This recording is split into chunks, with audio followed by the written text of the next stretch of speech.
Hey guys, welcome back to another episode of the Comic Book Lowdown. I'm Wellington, and today I'm going to be doing another Pool Week video. I've got 5 books to review today. I'm going to just start off right off the bat with, on my computer, I have Thor, God of Thunder, number 3. Jason Aaron's still doing a really good job writing Thor. This issue's pretty wordy, but there is some good backing story to this. This story covers more of a present-day Thor instead. So last story we started off with covering more past Thor.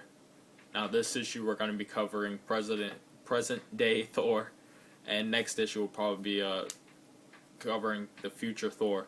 But for right now, so Thor, he goes to pretty much a library for gods.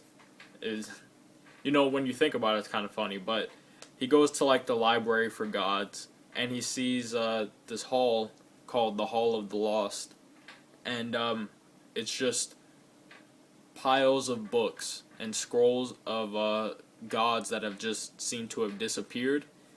And so he's looking through all the books and all the scrolls, and he goes out and he finds the gods that he reads about in these books. And each time he goes to a certain god, there's always one of those watchdogs from the God Butcherer. The God Butcherer always has watchdogs show up, and so at each area where there's dead gods, there's always a god butchering watchdog that Thor fights off, and then he gets very frustrated because the God Butcher never shows up, even though Thor kills all the guard dogs in every post he stops at. So now Thor's pretty frustrated, and so he decides to go to this cave where the God Butcher used to kill gods. And he's returning to this cave for the second time because one time when he was a younger god, this is for the past Thor, he had gone into the cave by request of the God Butcher, and he had a fight with the God Butcher there, and we're left to believe that Thor bested him in whatever way, we don't know yet, but the God Butcher is very angry about Thor doing whatever he did to him. And so now, as a result, the God Butcher is butchering all gods, and it's just, we keep learning more and more as we go.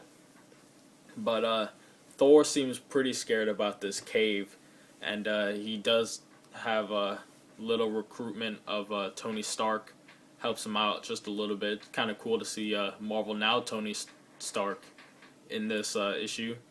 With the black suit, Iron Man suit. But I think this is a pretty good issue. The art in it is still incredible, like always, and the writing is pretty good.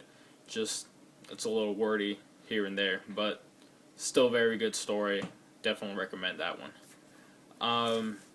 Next, I'm going to Thunderbolts issue 2, and last issue, I really liked last issue, the first issue of this run by Daniel Way. And this issue, I was more confused about what was going on throughout this whole issue. It was nice to get to see like all the characters in one room and all the characters doing things, but I don't really know what they're doing and why they're doing what they're doing. So really, what I'm getting from this is that Thunderbolt Ross, aka Red Hulk, is keeping some information away from the rest of the Thunderbolts team, and so that's why we don't really know what's going on here. But I just really did not follow much of anything throughout this whole story, so I can't really say much about it. But the art is pretty good in this. Steve Dillon's very good artist. Still, like I said in my last video, or my last review on this, I don't like how he draws Flash Thompson. It's kind of way too preppy, where Flash Thompson is like more scruffy looking now, and he just draws him way too clean cut and everything. But he draws all the rest of the characters, and he draws Venom in his Venom suit very well. So I'm definitely loving the art. Deadpool says some funny things through this. He's not overused. And so I know a lot of people that didn't like the Daniel Way Deadpool series. They didn't like it because he's always cracking way too many jokes and just it's joke after joke. Where in this, he's kind of tame and he just says things here and there. So I guess if that's what you wanted, there you have it. I'm going to keep reading this at least throughout this final or this first story arc to see how I like it. The first issue I really liked. The second issue, it's either because it's just not written well, or they're hiding something from you that they're gonna expose in later issues. But for right now, I just have nothing really to say about this issue. Next issue we have Scarlet Spider 12.1. I really don't know why they made this a 12.1 or a 0.1 issue, because it just continues with a story. It contributes to past story. This is very much a character arc for Kane. What happens in this is that Kane is pretty much investigating a human trafficking ring, and at the head of it is the Hand, and just more details mixed in that I won't spoil, but this issue does cover a lot of character stuff that is pretty good, pretty consistent with the character of Kane, but following last issue doesn't really blend together, because in the last issue that I'm pretty sure reviewed last week, Kane was coming to grips with being a superhero, being loved and having friends, where in this, he's back to, he should have left. And in the last issue, he said he was finally happy, and in this issue, he does not seem happy at all. Some of it is consistent. He is coming to grips with people calling him Scarlet Spider and calling him a superhero. Still doesn't like it, but he's coming to grips with it. And it goes into some more details about how he used to kill people, like it usually does with a Scarlet Spider issue. They talk about how he used to kill his victims, where he would use his spider powers instead of walking on walls and stuff or crawling on walls. He would put his hand against people's face and actually rip the skin off, and that's how he would just torture people pretty much. And that does show up, but not from Scarlet Spider, but that same tactic shows up on other people throughout this issue. So it was a pretty good issue. Definitely love the whole Scarlet Spider stuff that's going on. I'm going to keep on it. Doesn't look like Superior Spider-Man is going to affect it. Or is going to be affecting Scarlet Spider. Or my next issue that I'm going to be doing right here is Venom issue 28. The cover on this is just really cool.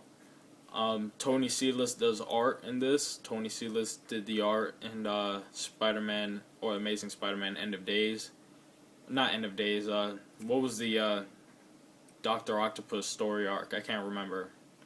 It might have been End of Days. I just can't remember what it was. But anyways, Tony Silas does the art on this. Cullen Bunn writing, of course. And the cover on it is pretty good.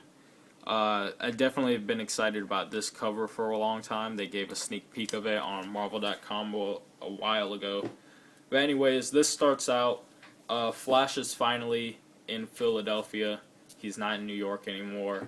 And the way this actually starts out, it's a couple in the mall, and something weird happens to them, and happens to all the mall goers, where they kind of like pixelate and just like disappear, and it's kind of weird. That's not really explained how that happened, unless I just missed it, because there were some things that I was not keeping up with in this issue, mostly because this Venom story right here isn't consistent with Venom in the Venom run.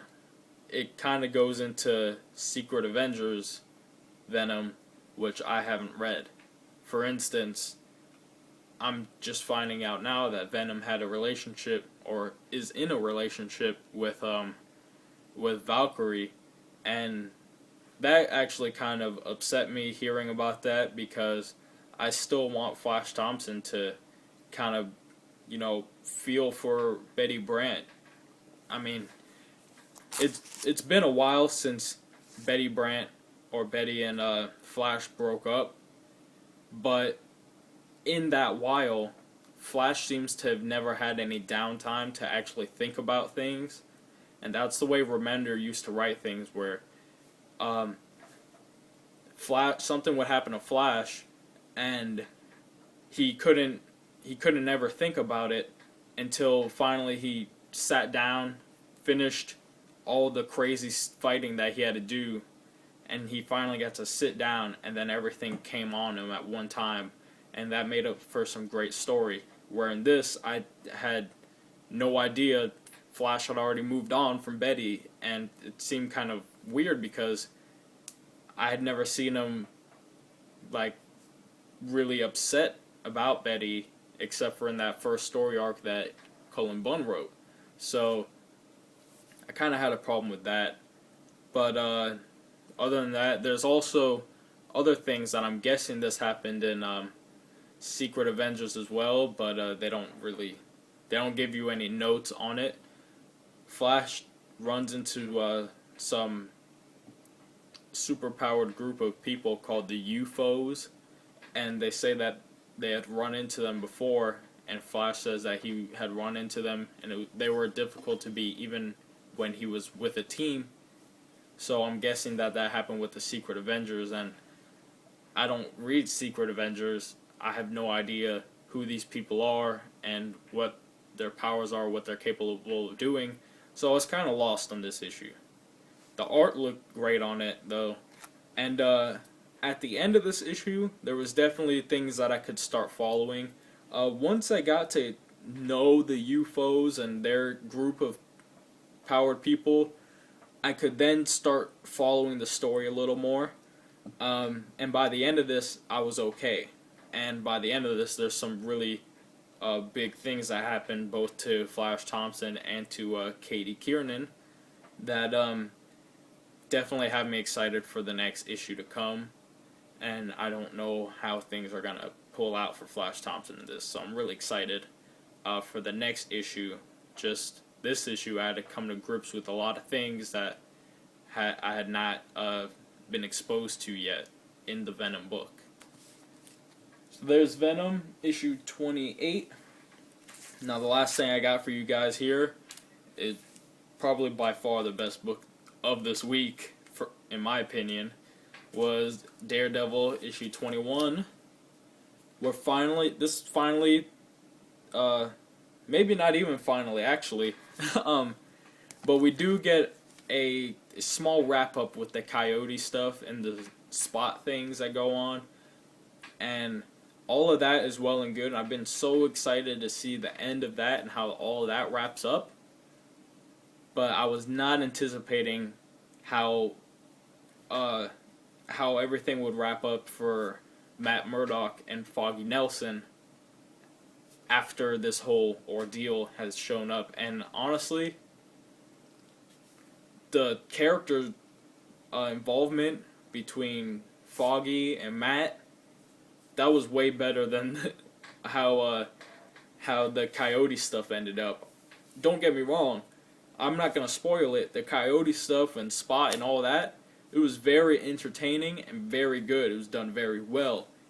But wow, Mark Waid just hit it on the head multiple times with the follow-up of Foggy and Matt's relationship. And then also Kirsten, and what she does at the end of this issue, and to who she goes to, and the person that she goes to reaction to her telling her this, and what that person says.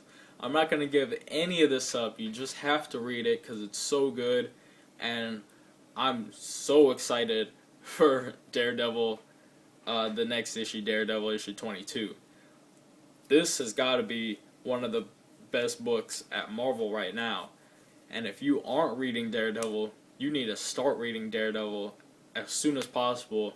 And honestly, these stories have been so good that I was forgetting where they started from. This story with Coyote and Spot and all of this, it started issues and issues ago. I think in issue maybe 16 or 17 it was, where Matt was just investigating a murder case. It was a murder case where this one lady was being framed, and she hadn't done it, where the guy's blood was all drained from his body. Sorry, it's been so long I can't even remember the characters' names. But everything that's happened since then has just escalated so far that I forgot where the story actually started. But it's finally ended, and or at least somewhat ended, because you don't get all the answers that you want, and there is a lot more to delve into. So I'm really excited about Daredevil to come. And so that's all my books for this week. I really appreciate those of you who watch my videos and who like my videos and comment on it. I definitely appreciate the views and the feedback from you guys. And I'm gonna be having some more stuff on the way. I got a trade of Wolverine from the library today. Don't have it on me right here, but I want to finish that quickly so I can do a review on it, because it seems that I do reviews on the same things all the time. I want to mix up different characters, and so I'm thinking about doing some Hulk as well. I've seen Hulk in the library. I'm thinking about picking up some of that, some X-Men. Just want to try some new things out. Maybe some Captain America. Just want to try out new characters that I wouldn't normally read. But anyways, that's my video. I'm Wellington signing off with the Comic Book Lowdown, and I'll see you guys next time.